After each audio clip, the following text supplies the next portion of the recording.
to underscore the concern on Wall Street about recession and where the economy is heading, which, of course, Fed Chairman Ben Bernanke addressed today in his testimony before the House Budget Committee.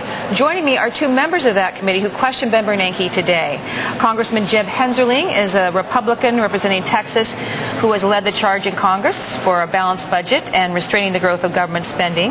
And Congressman Jim Cooper, a Democrat from Tennessee, the youngest congressman in America at the time of his first election at the age of 28, according to CQ Politics, described as a key player on a range of issues from telecommunications to clean air. So again, two congressmen well qualified to really pick apart Ben Bernanke's testimony, and I appreciate you two joining us. Jeb, I'd like to start with you because there were certainly two distinct tones, at least, on the Budget Committee today. And one of the tones was, look, we want to stimulate the economy too, but short-term measures targeted on the consumer aren't going to work, and maybe you should look at these long-term things targeted towards business. What do you think of that? Well, first, let me talk about where we did agree on tone. I think there is unanimous consent on our committee that, number one, we are worried. We're very worried about this economy. And second of all, we do believe that Congress should act. Now, from there, we have to look at a wide range of options. Many of us believe that it is important that Americans are able to keep more of what they earn. They're having trouble making their mortgages, paying their health care premiums, sending somebody to college. But that in and of itself doesn't create jobs. It doesn't necessarily guarantee that those jobs will be there tomorrow. So when I look at the last time that this nation was facing a recession in 01, 02, what we did was we cut all marginal rates, and particularly capital gains and dividends. And that got us out of the recession. That created over 8 million new jobs and gave us the longest period of uninterrupted job growth in America's history. So that's the signal that I think we need to send to make sure that hardworking American families keep their jobs and get better jobs. Congressman Cooper? Jeb's a great guy, but Chairman Bernanke said today the money needs to get in people's pockets almost immediately. That means March, April, ideally, at the latest, maybe June, but right now so it can stimulate the economy. If it's this fall, it's probably too late. So we're looking at things to get people money right now so that they can spend it, so they can reinvigorate this economy and boost their confidence. So I think we can do that. The key issue in my book is whether it's paid for or not. We have no business borrowing this money from China or other foreign nations to help America right now. We need to go ahead and cut lower priorities federal spending so that this is paid for. We should stick with our pay-as-you-go principles. Well, if I could join in and repay the compliment, Jim Cooper is one of the great guys, too. And he is really a leader in his party on fiscal responsibility, and in my humble opinion, there aren't many of them. And I agree with him, that we do need to get money into the hands of hardworking American families. And I agree with him, too, that it needs to be paid for. And I'd be happy to work with him on some kind of rescission package to make sure that we don't spend more. What I'm saying is, though, that is something separate. That is something separate and apart from what we need to get out of this recession. And as I look historically, it's what happened in previous recessions. This is important. This is an important piece for families, but it doesn't guarantee new job creation. It doesn't guarantee new economic growth. If you want to create jobs, you have to help the people who create those jobs. You know, an outbreak of bipartisanship might do more to restore confidence in Washington and in Congress than any other thing, because most of us do get along, not just privately, but publicly on the core issues of our time. We all want economic growth. Economic growth is the engine that has made America great, so we need to do whatever is necessary to keep our country growing. We're going to continue this discussion in just a moment, but quickly, is there room for a compromise? Cut the taxes, put some money in the consumers' pockets. Can you guys pound out a package in the next couple of months? In the next couple of days, I think Tuesday from the White House, you will see President Bush announce a package, hopefully a bipartisan one, that's in the neighborhood of $100 billion that will do a lot to stimulate the economy. We don't know the exact details of it yet, how much will be business, how much will be individual consumer behavior, but I think you're going to see it early next week.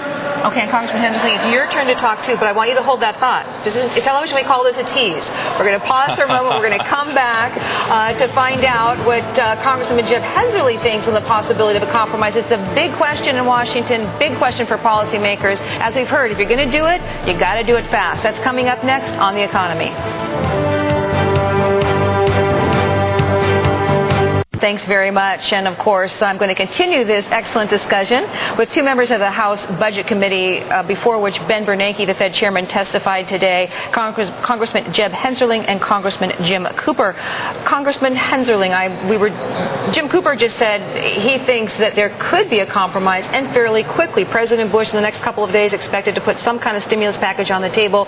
Do you agree that you can reach across the aisle and iron out these differences and come up with something timely and targeted and maybe even temporary?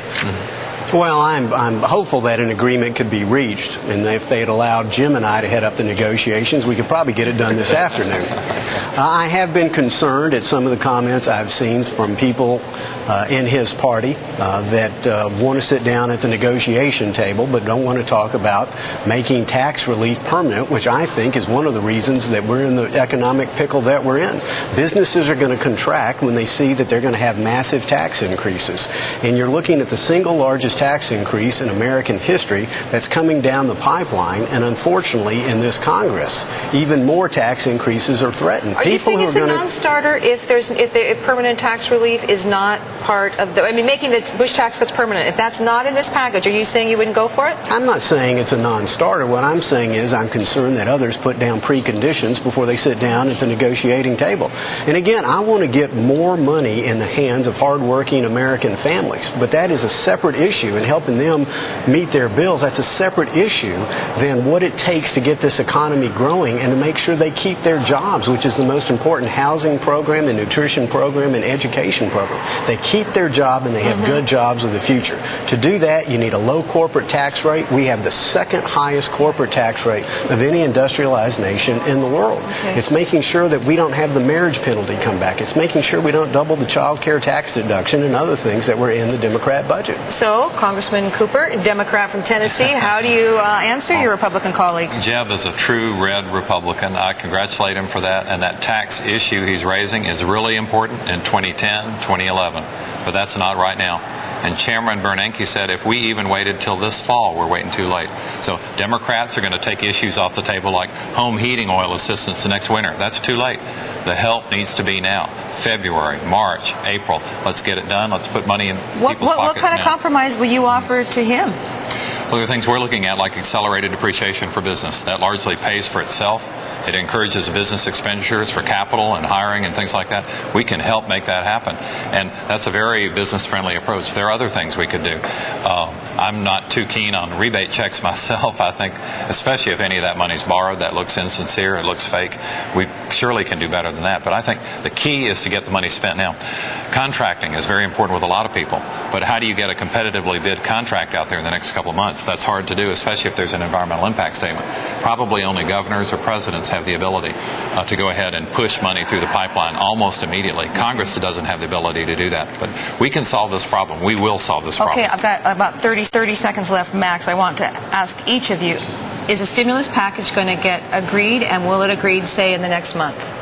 I believe so, although on this snowy day in Washington, my crystal ball is a little hazy.